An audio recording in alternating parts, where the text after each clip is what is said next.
হিসাবে উত্তীর্ণ হয়ে স্কুলে বসেছেন। স্কুলের মাস্টার মশাই বলেছেন তুমি তো ফার্স্ট বয়, ফার্স্ট বেঞ্চে বসো। একে একে সেকেন্ড থার্ড হতে হতে ক্লাস ভরে গেছে। কালাম সাহেব দেখছেন ওর পাশে আরেকজন ছেলে ওই দ্বীপরাজ্যের, সেও ফার্স্ট বয়। পরিচয় নিয়ে জানা গেল ওই দ্বীপরাজ্যের সব থেকে বড় মন্দিরের পুরোহিতের ছেলে। পুরোহিত ছিলেন, পুরোহিত মন্দিরের পুরোধা, তার ছেলে আর কালাম সাহেব একসাথে বসে পড়ছেন। বেশ কয়েকজন শিক্ষক সুন্দরভাবে ক্লাস দিয়েছেন।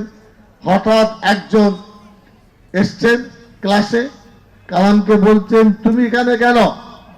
কালাম বলছে স্যার আমি ওই দ্বীপ রাজ্য থেকে এসেছি, আমি ফার্স্ট বয় স্যার। বল তুমি কে?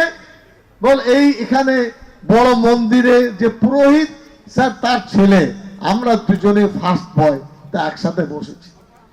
ওর মাথায় কি হলো? কালাম সাহেব বই পড়বেন দেখবেন, তিনি বললেন না তুমি আজ এখানে বসবে না, তুমি ওই লাস্ট বেঞ্চে চলে যাও।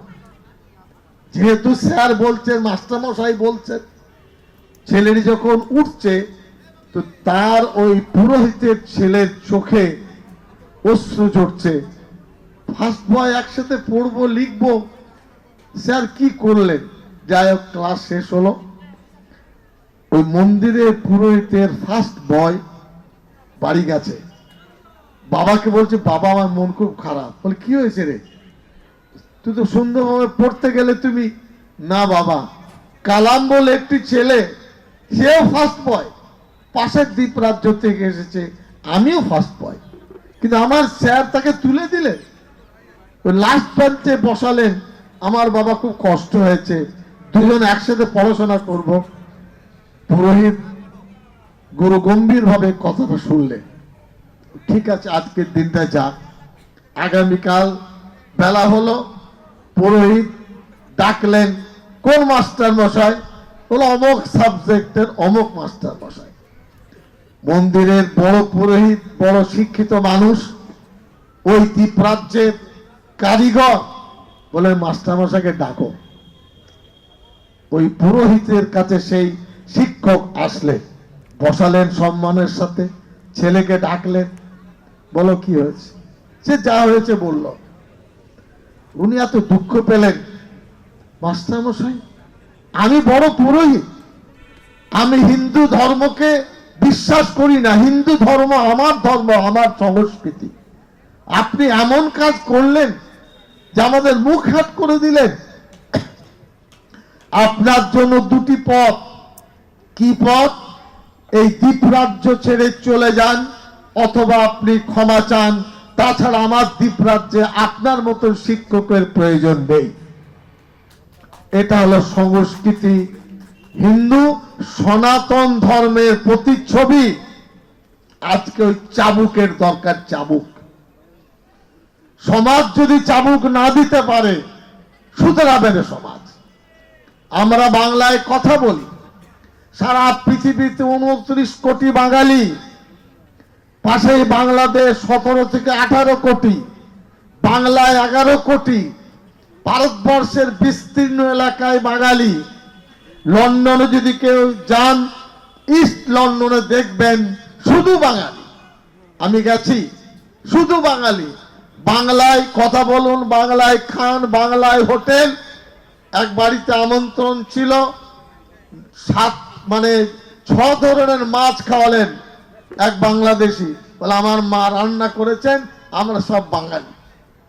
তো ভারতবর্ষে 9% মানুষ বাংলায় কথা বলে।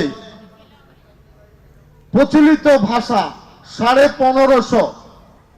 সংবিধান রচনার সময় 8ম তপশিলিতে 22টি ভাষার স্বীকৃতি পেয়েছে।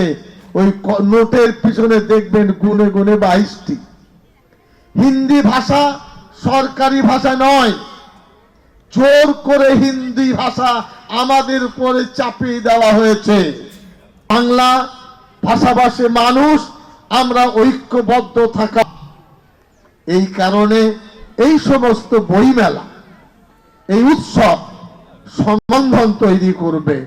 অনেক সময় নিলাম, আমি শেষে একটি দুটো অনুরোধ করেছি।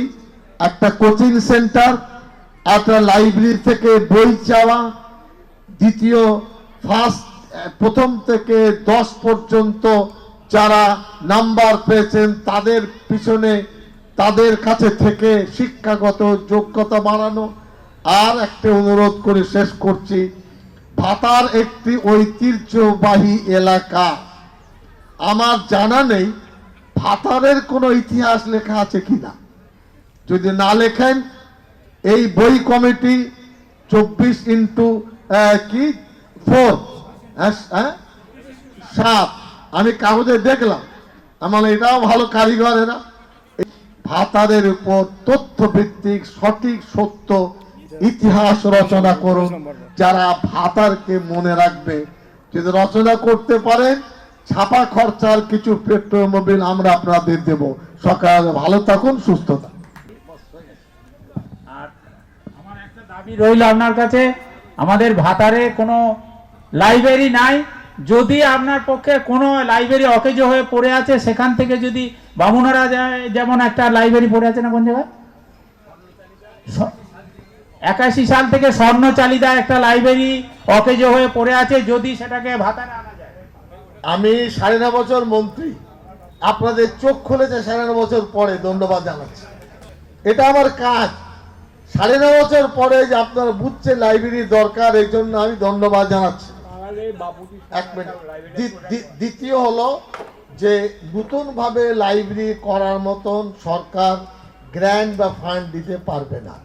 সোসাইটি অ্যাক্টে রেজিস্ট্রেশন থাকে, গ্রামের কোন ক্লাব যদি আমার কাছে বুক গ্র্যান্ট অথবা ফার্নিচার গ্র্যান্ট চাই, আমরা এখনো তাদের পাশে দাঁড়িয়ে কিছু করব। আর নাপিত থেকে নখ বাড়ালে হবে না, সেলুনে যেতে হবে, তাহলে কিছু পাবেন। ভালো থাকুন।